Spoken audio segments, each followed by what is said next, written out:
Police अधिकाऱ्याच्या गाडीत पत्नीला पतीने रंगेहात पकडल्याने राडा। बीड बस स्थानकासमोर घडलेली घटना। तो पोलीस अधिकारी कोण? बीड बसस्थानकासमोर पोलीस अधिकाऱ्याच्या गाडीत महिला पतीने रंगेहात पकडल्याने गोंधळ। बीड दि. 3 ऑक्टोबर बीड बसस्थानकासमोर आज दुपारी मोठा गोंधळ उडाला। एका पोलीस अधिकाऱ्याच्या चारचाकी वाहनात एक महिला सापडल्याने तिच्या पतीने वाहन अडवून संताप व्यक्त केला।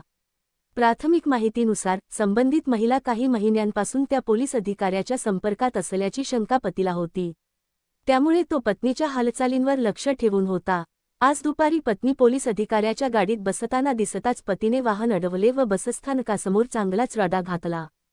चारचाकी वाहन क्रमांक MH23BC 3402 यामध्ये बसून पत्नी बीड सहारा बाहेर जात असल्याची माहिती मिळताच पतीने स्थानकासमोर चारचाकी अडवून ठेवत संताप व्यक्त केला। तो पोलीस अधिकारी गाडी अडवल्यानंतर जमावाचे अंगावर गाडी घालत असल्याची माहिती मिळत आहे। या घटनेमुळे काही वेळ बसस्थानक परिसरात तणावाचे वातावरण निर्माण झाले।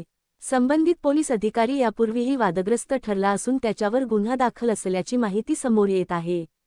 बस स्थानकासमोर गोंधळ वाढू नये म्हणून पोलिसांनी तो अधिकारी व त्या महिलेला तातडीने शिवाजीनगर पोलीस ठाण्यात आणले।